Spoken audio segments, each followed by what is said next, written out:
ബസ്സിന്റെ ടയർ പഞ്ചറായി തോന്നുന്നു.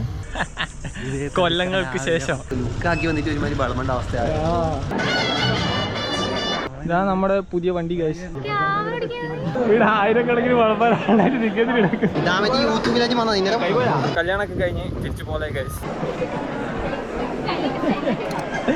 Hi guys, welcome back. എല്ലാവർക്കും സുഖമാണെന്ന് വിചാരിക്കുന്നു. സോ ഇന്ന് ഞാൻ ഫൈനലി നാട്ടിലോട്ട് പോവാണ്. അതുകൊണ്ട് ഞാൻ ഇന്ന് വിചാരിച്ചു ഓഫീസിൽ നിന്ന് കുറച്ച് വേഗം ഇറങ്ങാമെന്ന്. അതായത് എന്തെങ്കിലും പാക്കിംഗ് ഒക്കെ ബാക്കിയുണ്ടെങ്കിൽ അതൊക്കെ ചെയ്യാമെന്ന് വെച്ചിട്ട്. എന്നിട്ട് വരുന്ന സമയത്ത് ഒരു യൂ ടേൺ അടിക്കാൻ പാടില്ലാത്ത സ്ഥലത്ത് നിന്ന് ഞാൻ യൂ ടേൺ അടിച്ച്. അപ്പോഴാണെങ്കിൽ പോലീസ് ഉണ്ടായിരുന്നു കുറച്ച് മുമ്പ്. അവർ നിർത്തിയിട്ട് പറഞ്ഞു 1500 രൂപ ഫൈനാണ്, ലൈസൻസ് കട്ടാക്കും അങ്ങനെയാന്നൊക്കെ. ഞാൻ അവസാനം കുറേ കെഞ്ചി, അയ്യോ സാറേ പാവപ്പെട്ടവരാടെ ഒന്നുമില്ലേ, എങ്ങനെയെങ്കിലും വെറുതെ വിടണേ, നാട്ടിലൊരു മരണമുണ്ട്, അതിന് പോവാണ്, 6 മണിക്ക് ബസ് ഉണ്ട്, എങ്ങനെയെങ്കിലും വിടണം എന്നൊക്കെ. എന്നിട്ട് അങ്ങനെ കുറേ നെഗോഷിയേറ്റ് ചെയ്ത് ഞാൻ ലാസ്റ്റ് 200 റുപ്യയിൽ കൈക്കൂലിയിൽ ഒതുക്കാന്ന് വെച്ച്. എന്നിട്ട് 200 രൂപ കൊടുക്കാന്ന് വെച്ചിട്ട് ബാഗ് തുറന്ന് നോക്കുമ്പോൾ ബാഗിൽ പേഴ്സില്ല. ഭാഗ്യത്തിനൊരു 100 നോട്ട് ഉണ്ടായിരുന്നു. ഞാനിട്ട് പറഞ്ഞു ആകെ ഇതേ ഉള്ളൂ സാറേ, എനിക്ക് 15 റുപ്യ ശമ്പളം ഇല്ല, എങ്ങനെയെങ്കിലും രക്ഷിക്കണം എന്നൊക്കെ. എന്നിട്ട് ഞാൻ ആ 100 ചങ്കിന് മെല്ലെ ഇങ്ങനെ ആക്കി കൊടുത്തിട്ട് ഞാൻ ഇങ്ങ് വന്നു. സോ 8 മണിയാകുമ്പോഴാണ് നമ്മളെ ബസ്. സോ അത് വരുന്നതിന് മുമ്പേ എനിക്ക് ഫുഡ് കഴിക്കണം, കുറച്ച് സാധനം കൂടി പാക്ക് ചെയ്യാനുണ്ട്. അതൊക്കെ ചെയ്തിട്ട് നമുക്ക് ഓട്ടോ വിളിച്ച് ബസ് സ്റ്റാൻഡിലോട്ട് പോകണം. ബസ് സ്റ്റാൻഡല്ല, ഒരു പിക്കപ്പ് പോയിന്റ്. ബാക്കി കഴിഞ്ഞിട്ട് അപ്പോൾ കാണാം. ഇതാണ് നമ്മളെ ലഗേജ്.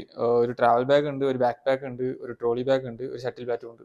നോർമലി ഞാൻ ഇത്രയൊന്നും പാക്ക് ചെയ്യാറില്ല. ഇതിപ്പോൾ ഇവിടെ കിടക്കുന്ന കുറേ എക്സ്ട്രാ സാധനം ഞാൻ വിചാരിച്ചു നാട്ടിൽ കൊണ്ടുവെക്കാം. അതാണ് ഇത്തിരി സാധനം. ഇനിയിപ്പോൾ ഇതൊക്കെ എടുത്തിട്ട് നമുക്ക് പോകണം. പിന്നെ ഞാൻ ഫുഡൊക്കെ കഴിച്ചിട്ട് ഓട്ടോ ബുക്ക് ചെയ്യാനായിരുന്നു. ഓട്ടോ ആണെങ്കിൽ എങ്ങനെയും വരുന്നില്ല. എന്നിട്ട് ഞാൻ കുറേ ടിപ്പൊക്കെ ആഡ് ചെയ്ത് എന്നിട്ട് അവസാനം എങ്ങനെയൊക്കെ ഒരു ഓട്ടോ വന്നു. അപ്പോൾ ഞാൻ 2 ആപ്പിൽ നിന്ന് ബുക്ക് ചെയ്യുന്നുണ്ടായിരുന്നു. അതിൽ നിന്ന് ഒന്ന് ക്യാൻസൽ ആയില്ല. അപ്പോഴത്തേക്ക് വേറൊരു ഓട്ടോ വന്നു. അത് കഴിഞ്ഞ് അവരങ്ങോട്ടും ഇങ്ങോട്ടും എന്തൊക്കെയോ കുറച്ച് പറഞ്ഞ്, അത് കഴിഞ്ഞിട്ട് അവർ രണ്ടാളും കൂടി എന്നെ കുറച്ച് ചീത്ത പറഞ്ഞ് അവസാനം ഒത്തുതീർപ്പായിട്ട് നമ്മൾ ബസ് സ്റ്റോപ്പിലെത്തി. അങ്ങനെയൊക്കെയോ നാട്ടിലോട്ട് വരുന്ന ഏകദേശം എല്ലാ ബസ്സിനും ഇവിടെ പിക്കപ്പ് പോയിന്റ് ഉണ്ട് തോന്നുന്നു കേട്ടോ. കാരണം കുറേ ബസ് കാണാറുണ്ട്. പിന്നെ അങ്ങനെ കുറേ നേരം കാത്ത് നമ്മളെ ബസ് എത്തി. ഞാൻ പിന്നെ ബസ്സിൽ കയറി കുറച്ച് നേരം ചില്ല് ചെയ്ത്. പിന്നെ ഇവിടുന്ന് ഒരു മണിക്കൂർ പോലെ എന്തോ ഉണ്ട് ഈ കെയർ മാർക്കറ്റ് എന്ന് പറഞ്ഞ സ്ഥലത്തോട്ട്. നോർമലി വേറെ ഏതെങ്കിലും സ്ഥലത്തു നിന്ന് വരുന്നതാണെങ്കിൽ ഇവിടെ കഴിഞ്ഞിട്ട് വേണം ബസ് മാറി കയറി പോകാൻ. എനിക്കധികം ഈ സെയിം ബസ് തന്നെയാണ് ഉണ്ടാവാറ് നാട്ടിലോട്ടും. അതുകൊണ്ട് സൗകര്യമാണ്. ഒറിജിനൽ ബിസ്ലേരി കിട്ടി ഗായ്സ്.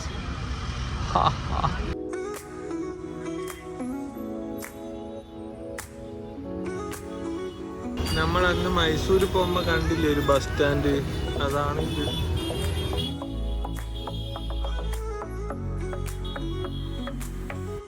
പിന്നെ ഞാൻ കയറി കുറച്ച് നേരം കടന്ന് ഉറങ്ങി. അത് കഴിഞ്ഞിട്ട് ഏകദേശം 1 മണി 2 മണിയൊക്കെ ആകുമ്പോൾ ഒരു ബസ് നിർത്തും കേട്ടോ, ഇങ്ങനെ വാഷ്റൂമിൽ പോകാനോ അല്ലെങ്കിൽ ഫുഡൊക്കെ കഴിക്കാൻ വേണ്ടിയിട്ട്. പിന്നെ ഒരു 4:30 5 മണിയൊക്കെ ആകുമ്പോൾ ബസ്സിൻ്റെ ടയർ പഞ്ചറായി.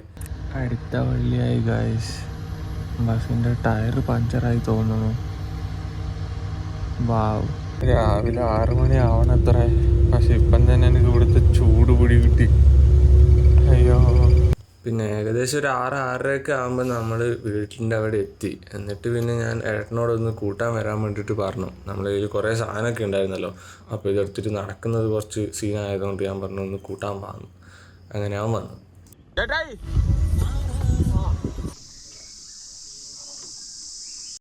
സോ ഗൈസ്, നമ്മളങ്ങനെ വീട്ടിലെത്തി.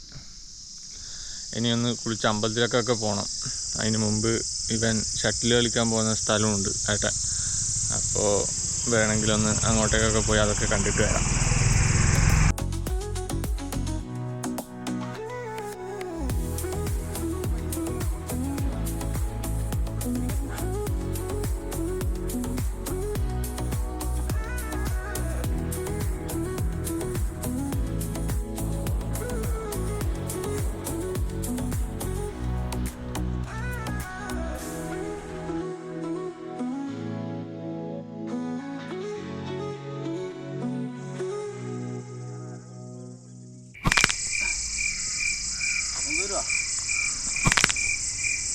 നമുക്കൊന്ന് അമ്പലത്തിലൊക്കെ പോയിട്ട് വരാം. ഞാൻ എപ്പം നാട്ടിൽ വന്നാലും ആദ്യം ഒന്ന് അമ്പലത്തിൽ പോയിട്ട് വരും കേട്ടോ. എന്താണെന്ന് വെച്ചാൽ അമ്പലത്തിൽ പോയി കഴിഞ്ഞാൽ വല്ലാത്തൊരു സമാധാനമാണ്. പ്രത്യേകിച്ച് ബാംഗ്ലൂരിൽ നിന്നൊക്കെ വരുമ്പോൾ. ബാംഗ്ലൂരിൽ നിന്ന് നാട്ടിലെത്തിക്കഴിഞ്ഞാലേ ചെവിക്കൊക്കെ ഒരു ആശ്വാസമാണ്, ഒച്ചപ്പാടും ബഹളമൊന്നും അധികമില്ലാത്തതുകൊണ്ട്. പിന്നെ കാർ എടുത്തൊന്ന് അമ്പലത്തിലും കൂടി പോയിട്ട് വന്നാൽ എൻ്റെ മെൻ്റൽ ഹെൽത്ത് ഓക്കെ ആവും.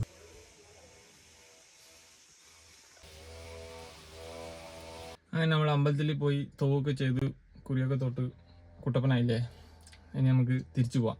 പിന്നെ എനിക്ക് ഈ കാർ ഓടിക്കുന്നതും ഭയങ്കര ഇഷ്ടമുള്ളൊരു കാര്യമാണ് കേട്ടോ.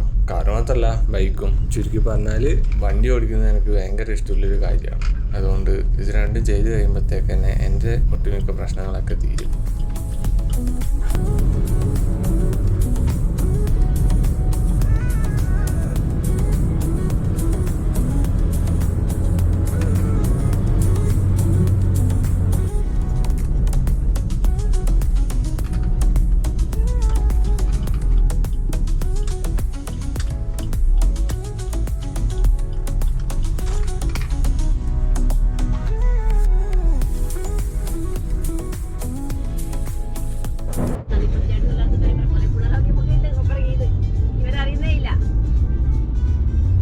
നമ്മള് കല്യാണത്തിന് പോവാണ് ഗൈസ്.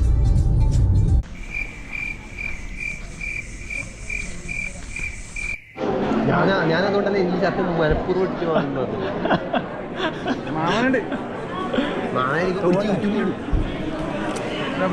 സുന്ദര കുട്ടപ്പനായിട്ട് വന്നിട്ട് മറ്റേ വളമുള്ള അവസ്ഥ.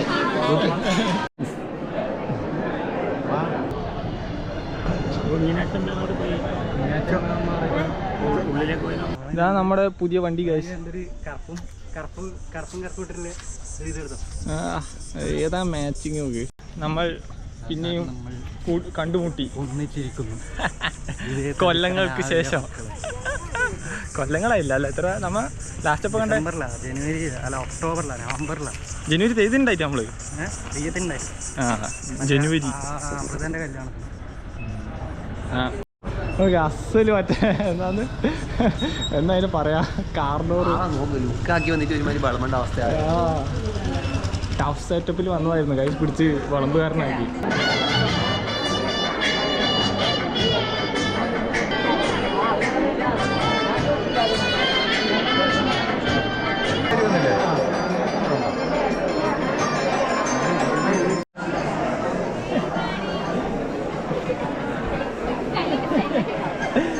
എന്നുണ്ട്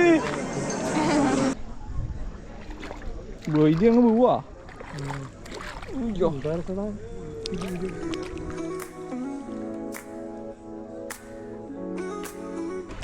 ചെരുപ്പിട്ട് അറിയാൻ പറ്റൂല.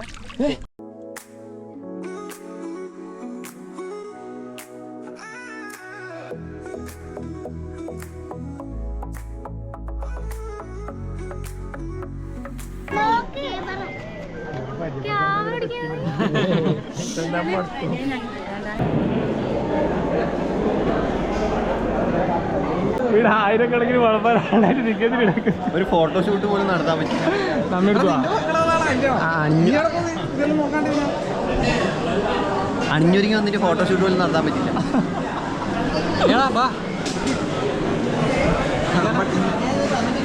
നമുക്കാണ്ടിരിക്കാം. നമ്മ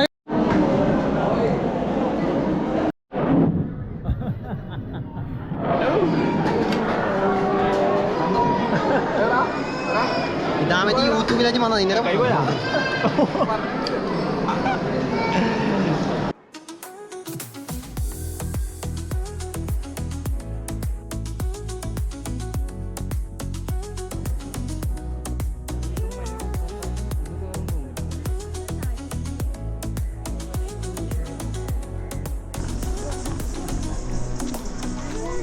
പറയട്ടെ ഞാൻ മുങ്ങി നാടുവിട്ടു.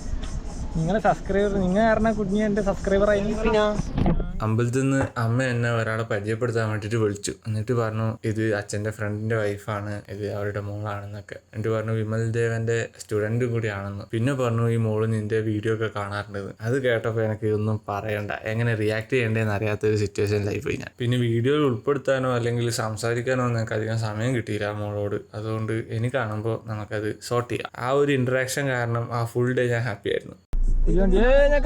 ഞെക്കിയാ പോയി എന്റെ മോനെ പറന്നു പോവാ വണ്ടി.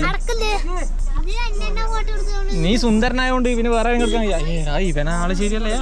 അങ്ങനെ നമ്മള് കല്യാണമൊക്കെ കഴിഞ്ഞ് തിരിച്ചു പോലെ കഴിച്ചു.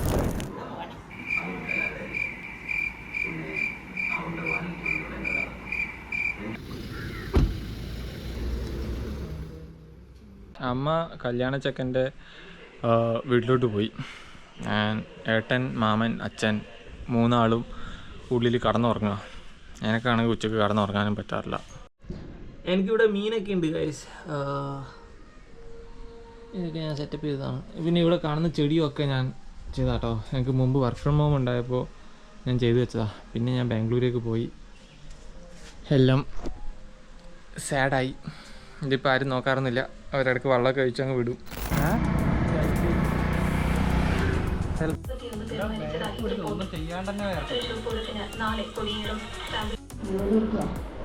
നാളെ കാസർഗോഡ് പോകുന്നുണ്ട്.